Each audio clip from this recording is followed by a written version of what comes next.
Hello नमस्कार साथियों, स्वागत है जी के महेंद्र यूट्यूब चैनल पर।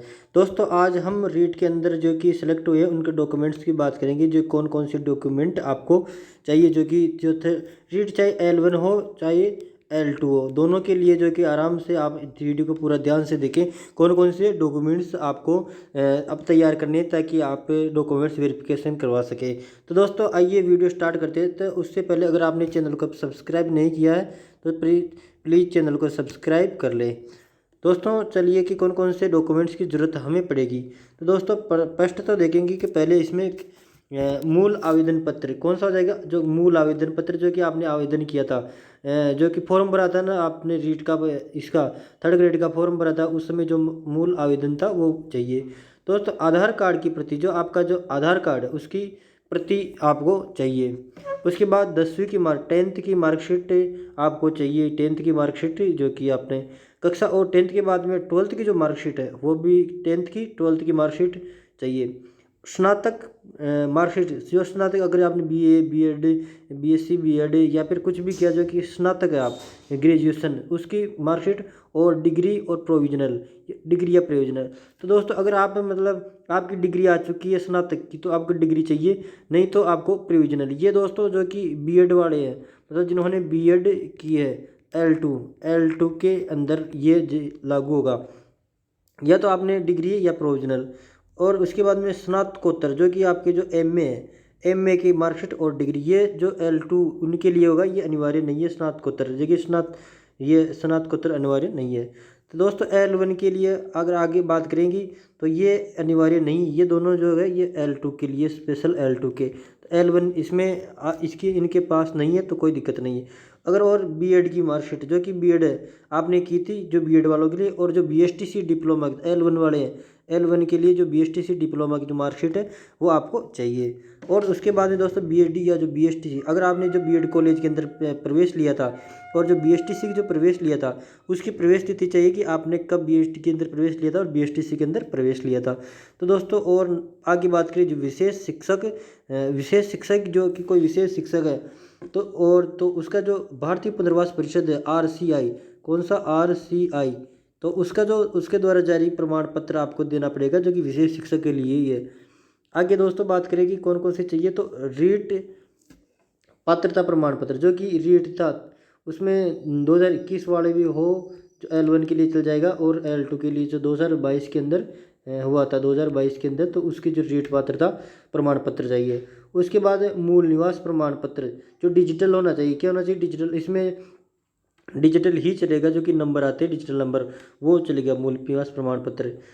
जाति प्रमाण पत्र, OBC और EWC की वैध अवधि। तो दोस्तों जो OBC के लिए होती है वो 6 महीने के लिए होती है, और अगर 6 महीने पुराना है तो आपको 3 साल तक मतलब शपथ पत्र देना पड़ेगा कि ये मेरा ही है। तो या तो 6 महीना पुराना हो, 1 वर्ष पुराना होना चाहिए, या फिर शपथ पत्र आपको देना पड़ेगा। तो दोनों में से एक आपको देना पड़ेगा, शपथ पत्र या 1 साल पुराना। तो जाति प्रमाण पत्र OBC और EWC के लिए इस पुराना नहीं होना चाहिए दोस्तों। और जो अंतिम रेगुलर कॉलेज, जो आपने BSTC या जो BEd के अंदर जो रेगुलर कॉलेज थी उसके द्वारा चरित्र प्रमाण पत्र, कितने, जो दो चरित्र प्रमाण पत्र आपकी जरूरत पड़ेगी, 2 की। स्काउट प्रमाण पत्र, ये BSTC के लिए है। तो दोस्तों जिन्होंने जो L1 वाले, L1 BSTC है L1, तो उनके लिए ज़रूरत है, जो कि स्काउट का प्रमाण पत्र उनको चाहिए। आय प्रमाण पत्र, जो कि 2.5 लाख रुपए से कम होने चाहिए, आय प्रमाण पत्र हो जाएगा। और उत्कृष्ट खिलाड़ी, जो कि खिलाड़ी जो खेल कोटे से हैं, खेल कोटे से हो जाएगा, तो खेल कोटे से उनको उत्कृष्ट खिलाड़ी के जो स्पोर्ट्स का प्रमाण पत्र उनको देना होगा। तो दोस्तों शारीरिक विकलांगता प्रमाण पत्र, अगर आप मतलब विकलांग है तो आप तो शारीरिक जो प्रमाण पत्र है विकलांग, तो आपको देना पड़ेगा। अगर आप विधवा है, विधवा कैटेगरी है, तो स्वयं का शपथ पत्र, और जो इसकी पति है, पति के मृत्यु प्रमाण पत्र देना पड़ेगा। एक तो विधवा के लिए स्वयं का शपथ पत्र एवं पति का मृत्यु प्रमाण पत्र देना होगा। आगे बात करें दोस्तों तो क्या जाएगी, जो तलाकशुदा है, जो तलाकशुदा महिला, उसके लिए जो न्यायालय द्वारा जो निर्णय होगा जो तलाकशुदा का, वो डिवोर्स पेपर आपको यहाँ पर लगाने पड़ेंगे। और जो विवाह, अगर विवाहित है तो विवाह का पंजीयन प्रमाण पत्र, विवाह प्रमाण पत्र आपको तैयार करना है। और अगर भूतपूर्व सैनिक है तो भूतपूर्व सैनिक का प्रमाण पत्र है। और दोस्तों इनके अलावा जो कि कुछ शपथ पत्र भी है आपको, जो कि रीट जो कि इसमें डॉक्यूमेंट्स के रूप में आपको करने हैं शपथ पत्र। शपथ पत्र की बात करें तो विवाह के समय दहेज ग्रहण नहीं करने की घोषणा करनी पड़ेगी कि भाई मैं विवाह के समय अगर दहेज नहीं लूँगा, अगर आप विवाह करते तो दहेज के बिल्कुल खिलाफ रहेंगे और दहेज नहीं लेंगे। धूम्रपान नहीं करने से संबंधित स्व घोषणा करनी पड़ेगी कि मैं धूम्रपान नहीं करूँगा।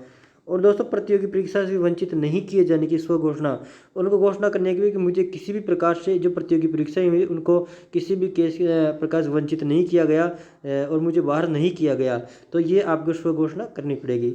संतान संबंधी घोषणा, अगर आप विवाहित है तो आपके संतान है आपके, तो संतान का आपको ब्यौरा देना पड़ेगा और कितनी संतान है, क्या उसका जो जन्म प्रमाण तो नहीं, विवाहित है तो मतलब जो संतान है आपकी कितनी संतान है वो आपके बारे में बतानी होगी। और अविवाहित है तो संबंधित घोषणा पत्र देना पड़ेगा मैं अभी अविवाहित हूँ। तो दोस्तों इसके अलावा आपको और भी देना पड़ेगा कि जो सभी सूचना है वो सही होने की घोषणा देनी पड़ेगी कि जो मैंने अभी तक जो भी सूचनाएं दी वो एकदम सही है, उसमें कोई दिक्कत नहीं है, तो ये आपको घोषणा देनी पड़ेगी। निर्धारित प्रारूप शपथ पत्र, जो निर्धारित फॉर्मेट है जो आपने अभी पिछले देखा था उसका शपथ पत्र आपको देना होगा। आपराधिक प्रकरण न होने पर स्व घोषणा, भाई मेरे खिलाफ कोई भी एफआईआर दर्ज नहीं है, और अगर आपके खिलाफ एफआईआर दर्ज है तो एफआईआर की जो कि स्व प्रमाणित प्रति देनी पड़ेगी, जो कि एक प्रमाणित प्रति आपको देनी पड़ेगी डॉक्यूमेंट्स के रूप में, भाई मेरे पास एफआईआर है इस केस के अंदर है और ये मेरी एफआईआर की स्व प्रमाणित प्रति। और अगर आप आपके एफआईआर नहीं है तो उसका आपराधिक प्रकरण न होने की घोषणा आपको देनी पड़ेगी। तो दोस्तों धन्यवाद। ये डॉक्यूमेंट्स वेरिफिकेशन के लिए जो कि मूल रूप से जो दस्तावेज थे तो इनको आप निश्चित रूप से तैयार कर लेना, जो कि सरकार द्वारा कभी भी घोषणा की जा सकती है कि कभी से डॉक्यूमेंट्स वेरिफिकेशन स्टार्ट हो सकता है।